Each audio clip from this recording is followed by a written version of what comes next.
आज अपन दो बातों पर चर्चा करेंगे। एक है खोई हुई वस्तु प्राप्त करने वाले व्यक्ति का अधिकार और कर्तव्य, और एक अपन करेंगे ग्रहणाधिकार।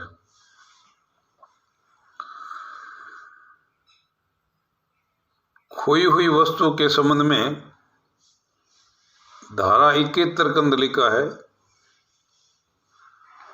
कि यदि किसी व्यक्ति को कोई खोई हुई वस्तु प्राप्त हो जाती है और वो अपने अधिकार में ले लेता है, तो ऐसा मान करके चला जाएगा जैसे कि उस वस्तु के स्वामी ने वो वस्तु उस व्यक्ति को दी हो। यानी जैसे ही वो वस्तु अपने अधिकार में लेगा, उसकी स्थिति निक्षेप गृहीता के रूप में हो जाएगी। ध्यान देंगे, जैसे ही कोई व्यक्ति खोई हुई वस्तु को अपने अधिकार में लेगा, तो अधिकार में लेते ही उस व्यक्ति की जो स्थिति है वो निक्षेप गृहीता की हो जाएगी। निक्षेप गृहीता को जब कोई वस्तु सुपुर्द की जाती है तो उसके जो अधिकार और कर्तव्य होते हैं, मोटे तौर पर वही अधिकार और कर्तव्य खोई हुई वस्तु प्राप्त करने वाले व्यक्ति के हो जाते हैं। लेकिन कुछ विशेष बातें भी है अलग से, जिसका खुलासा सेक्शन 168 और 169 के अंदर किया है। 168 के अंदर खोई हुई वस्तु प्राप्त करने वाले व्यक्ति को ग्रहणाधिकार दिया है, लीन, राइट टू रिटेन, और रोके रखने का अधिकार। वो उस वस्तु को अपने पास में तब तक रोके रख सकता है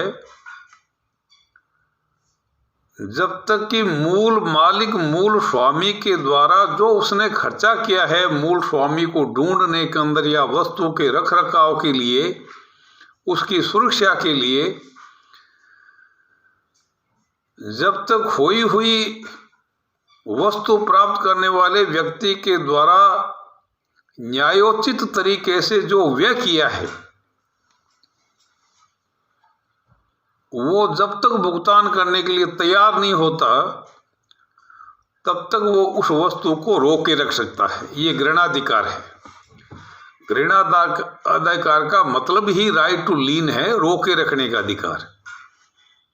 ये बेचने का अधिकार नहीं है, ये केवल उस वस्तु को रिटेन करने का अधिकार है। लेकिन खोई हुई वस्तु प्राप्त करने वाला व्यक्ति उसका मालिक नहीं हो सकता। उसकी जिम्मेदारी है कि वो मूल स्वामी को ढूंढे, उचित प्रयास करे और वस्तु उसको सुपुर्द करें। सुरक्षार तो बाकी जो निक्षेप गृहीता की जो जिम्मेदारी वो तो है ही, लेकिन उसकी ये भी जिम्मेदारी है कि मूल स्वामी को ढूंढने के लिए उचित प्रयास करें। इन कर्तव्य के साथ साथ में खोई हुई वस्तु प्राप्त करने वाले व्यक्ति का यह अधिकार ही हो जाता है कि अगर मूल स्वामी ने कोई पारितोषण की राशि की घोषणा कर रखी है, पुरस्कार की राशि की घोषणा कर रखी है, तो वो घोषणा की राशि भी प्राप्त करने का अधिकारी होगा। इसके अलावा सेक्शन 169 के अंदर कुछ दशाओं में माल को बेचने का अधिकार भी प्राप्त हो जाएगा। वो दशाएं क्या है कि अथक प्रयत्न करने के बावजूद भी वास्तविक स्वामी का पता नहीं लगे, अथक प्रयत्न करने के बावजूद भी वास्तविक स्वामी का पता नहीं लगे, तो फिर वो जो है वो संबंधित वस्तु दे सकता है। इसी तरीके से वास्तविक स्वामी जो खर्च हुआ है उस व्यक्ति के, उसका भुगतान करने के लिए तैयार नहीं हो, या मूल स्वामी को ढूंढने के अंदर वस्तु की लागत का 2/3 भाग खर्च हो जाए,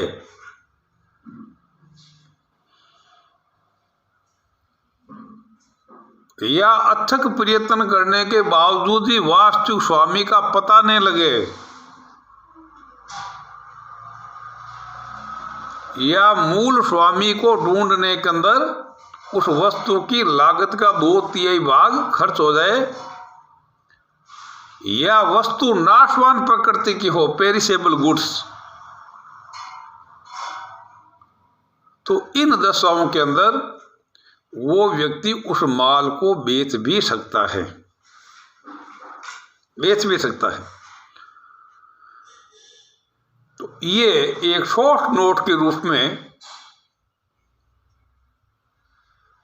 ये बात जो है वो पूछी जा सकती है, और खोई हुई वस्तु प्राप्त करने वाले व्यक्ति के शेष अधिकार और कर्तव्य वैसे ही होते हैं जैसे कि निक्षेप गृहीता के होते हैं। उस माल को अपने माल के अंदर भी नहीं मिला सकता, उस माल का अनाधिकृत उपयोग भी नहीं कर सकता, उस माल को अपने माल के अंदर भी नहीं मिला सकता। यदि माल के अंदर कोई वृद्धि या लाभ हो गया तो वो भी लौटाना पड़ेगा। तकरीबन वो समस्त अधिकार और कर्तव्य क्रियाशील होंगे। इसके साथ साथ में धारा 168 और 169 भी क्रियाशील होगी। That's all. एक अपने जैसा कि अभी मैंने जिक्र किया था ग्रहणाधिकार, एक्चुअली ये अधिकार बहुत से पक्षकारों को प्राप्त है। वस्तुतः ये अधिकार तब प्राप्त होता है जब किसी व्यक्ति के अधिकार में कोई वस्तु हो विधिक तरीके से। तो ग्रहणाधिकार अगर शॉर्ट नोट के रूप में पूछा जाए तो ग्रहणाधिकार का शाब्दिक अर्थ है रोक के रखने का अधिकार, राइट टू रिटेंशन। वो उस वस्तु या सेवा को तब तक रोक के रख सकता है जब तक कि उसकी बकाया मांग पूरी नहीं हो जाती,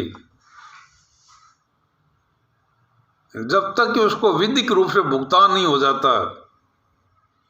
आपने दर्जी को कपड़े दिए, कपड़े तैयार हो गए, रेडी टू डिलीवर, वो सुपुर्द करने के लिए तैयार है, लेकिन आप सिलाई के पैसे नहीं दे रहे हैं। दर्जी उन कपड़ों को तब तक रोक सकता है जब तक कि आप सिलाई के पैसे नहीं दे देते। ऐसे आड़तिया, घाटपाल, खोई हुई वस्तु, बैंकर्स, इसके साथ साथ में एजेंट, गिरवी रखने वाला व्यक्ति, अदत्त विक्रेता, बहुत सारे ऐसे पक्षकार हैं, घाटपाल, अटॉर्नी जनरल, जिनको किसी न किसी रूप में ग्रहणाधिकार प्राप्त है। मीनिंग देयर बाई, जब तक कि उनकी बकाया मांग पूरी नहीं हो जाती तब तक जो है वो उस माल को अपने पास में रोक सकता है। ये है ग्रहणाधिकार। ग्रहणाधिकार को अपन 2 भागों में बांट सकते हैं। एक है विशिष्ट ग्रहणाधिकार और एक है साधारण ग्रहणाधिकार। इसको ठीक से समझना। विशिष्ट ग्रहणाधिकार एक ऐसा ग्रहणाधिकार है जिसमें संबंधित व्यक्ति केवल उसी वस्तु को रोक सकता है जिसके ऊपर सेवा, श्रम एवं योग्यता का इस्तेमाल किया हो। ध्यान देंगे, विशिष्ट ग्रहणाधिकार में ये छोटा क्वेश्चन भी पूछा जा सकता है। विशिष्ट ग्रहणाधिकार में केवल उसी वस्तु को रोका जा सकता है जिसके ऊपर सेवा, श्रम एवं योग्यता का इस्तेमाल किया हो। इससे भिन्न वस्तु को नहीं रोक सकता। अगर आपने स्कूटर रिपेयर करवाया है और अगले ने बिना पैसे लिए भी आपको सुपुर्दगी दे दी और उसके बाद में आप साइकिल ठीक करवाने के लिए जाते हो या और कोई वाहन ठीक करवाने के लिए जाते हो,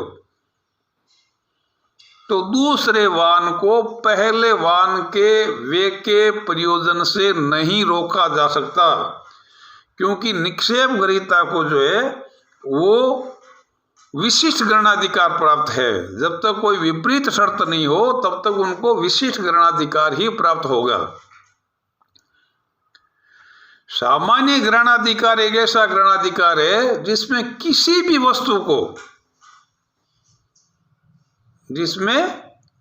वस्तु को जो उसके अधिकार में है, सामान्य शेष के लिए, कोई पर्टिकुलर अमाउंट नहीं, general balance of the payment, general balance of the account, जैसे बैंकर्स को है, आढ़तिया को है, घाटपाल को है, इनको जो है वो सामान्य ग्रहणाधिकार प्राप्त है। वो किसी भी वस्तु को सामान्य शेष के लिए रोक सकता है। तो अगर अपन इसको क्लासिफिकेशन करें तो विशिष्ट ग्रहणाधिकार और सामान्य ग्रहणाधिकार के अंदर मूलभूत अंतर यह है कि विशिष्ट ग्रहणाधिकार में केवल विशिष्ट वस्तु को ही रोका जा सकता है, लेकिन सामान्य ग्रहणाधिकार के अंदर किसी भी वस्तु को रोका जा सकता है। जहां तक उपयोग का सवाल है,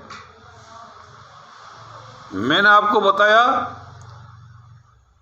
कि विशिष्ट ग्रहणाधिकार का उपयोग केवल उसी वस्तु पर किया जा सकता है जिसके ऊपर सेवा, श्रम एवं योग्यता का उपयोग किया हो, लेकिन सामान्य ग्रहणाधिकार का उपयोग किसी भी वस्तु पर सामान्य बैलेंस, सामान्य शेष के लिए किया जा सकता है।